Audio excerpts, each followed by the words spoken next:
اب اندازہ کر لیجیے آج کل ایک وبا ہے تصویر کی، اللہ بچائے، گھر گھر پھیل گیا ہے یہ عذاب، کوئی گھر خالی نہیں رہا اس تصویر کی مصیبت۔ آپ نے دیکھ لیا صحیح بخاری کی حدیث ہے، صحیح مسلم کی حدیث ہے، اس کے صحت میں کوئی کلام نہیں، تو حضور اقدس صلی اللہ علیہ وسلم نے اپنے گھر میں داخل ہونا گوارا نہیں فرمایا جب تک کہ ہٹانا۔ کسی بھی جاندار کی تصویر رکھنا سجانے کی غرض سے، یہ اس کو حضور اقدس صلی اللہ علیہ وسلم نے گوارا نہیں فرمایا، ناجائز قرار دیا، اس کے اوپر وعیدیں ارشاد فرمایا۔ ایک حدیث میں ہے کہ لعن رسول اللہ صلی اللہ علیہ وسلم المصور، رسول کریم صلی اللہ علیہ وسلم مصور پر لعنت فرمائی۔ اور یہ حدیث آپ نے دیکھی، اشد الناس عذابا یوم القیامۃ الذین یضاہون بخلق اللہ۔ اور ایک حدیث میں فرمایا کہ جو لوگ تصویر بناتے ہیں اللہ تبارک و تعالی آخرت میں ان سے فرمائیں گے کہ جو تم نے تصویر بنائی تھی اس کے اندر روح پھونکو، اور وہ ظاہر ہے کہ روح پھونک نہیں سکیں گے تو عذاب میں مبتلا۔ اللہ اتنی سخت وعیدیں احادیث کے اندر نبی کریم صلی اللہ علیہ وسلم نے تصویر کے بارے میں بیان فرمائی۔ اور آج ہم لوگوں کا حال یہ ہو گیا ہے کہ گھروں کے اندر بلا امتیاز بے کھٹکے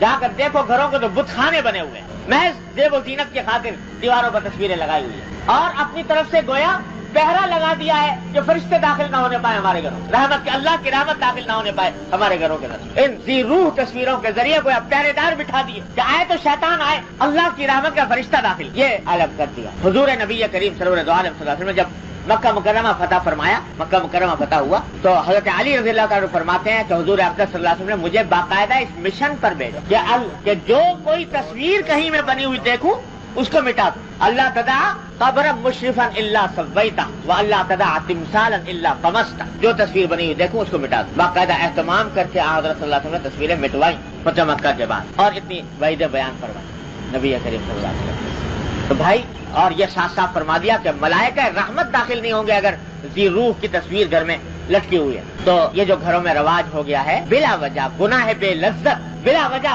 ملائکہ رحمت کا راستہ روکنا، اللہ تبارک و تعالیٰ کی رحمتوں سے اپنے آپ کو دور کرنا، یہ جو دن رات ہم مصیبتوں کے اندر مبتلا ہیں، کبھی کوئی عذاب آ رہا ہے، کبھی کوئی عذاب آ رہا ہے، کبھی کوئی پریشانی کھڑی ہو رہی ہے، کبھی کوئی پریشانی کھڑی ہو رہی ہے، یہ سب اس واسطے کہ اللہ کی رحمت کو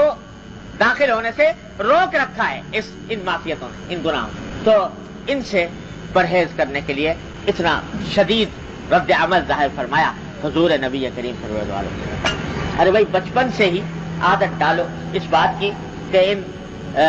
تصویروں کا کہ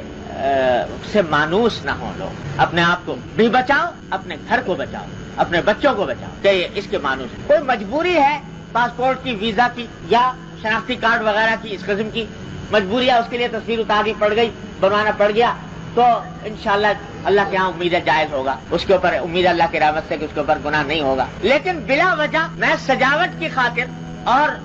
اپنے گھروں کو بتخانہ بنانا، صحیح بخاری میں روایت آتی ہے کہ جب حضرت فاروق اعظم رضی اللہ تعالیٰ عنہ نے شام فتح کیا، اور شام اس زمانے میں روم کا ایک صوبہ تھا اور دنیا کی سپر طاقت سمجھ لیا، تہذیب و تمدن کا مرکز، تو وہاں کے جو عیسائی تھے انہوں نے درخواست کی کہ ہم آپ کے تابع تو ہو ہی گئے ہیں، ہتھیار ہم نے ڈال دیے ہیں، جزیہ دینا قبول کر لیا ہے، تو اب ہم ذمہ ہو گئے، ذمیوں کے اقلیتوں کے، غیر مسلم اقلیتوں کو بھی حقوق ہوتے ہیں، تو ان حقوق کے ماتحت ہم چاہتے ہیں کہ ایک دن آپ کی دعوت کریں اور آپ ہمارے کلیسا میں تشریف لائیں تو ہم آپ کی دعوت کریں۔ تو فاروق اعظم نے فرمایا کہ بھائی دیکھو، بات یہ ہے کہ مجھے تمہاری دعوت قبول کرنے سے انکار نہیں، تمہارے کلیسا میں آنے سے انکار نہیں، حالانکہ ہم اس کام کو جائز نہیں سمجھتے، لیکن کلیسا میں آنے سے بھی انکار نہیں، اس واسطے کہ بہرحال تم اہل ذمہ ہو، مسلم غیر مسلم اقلیت ہو، تمہاری عبادت گاہوں کا تحفظ کا ہم نے ذمہ لیا ہے، لہذا ہم وہاں پر بھی آنے میں ہمیں اشکال نہیں۔ لیکن مشکل یہ ہے کہ تمہارے کلیسا جو ہوتے ہیں وہ تصویروں سے بھرے ہوئے ہوتے، چاروں طرف تصویریں ہوتی، تو ہم ایسے کلیساؤں میں داخل نہیں ہونا چاہتے جس میں کہ تصویریں ہوں، اس واسطے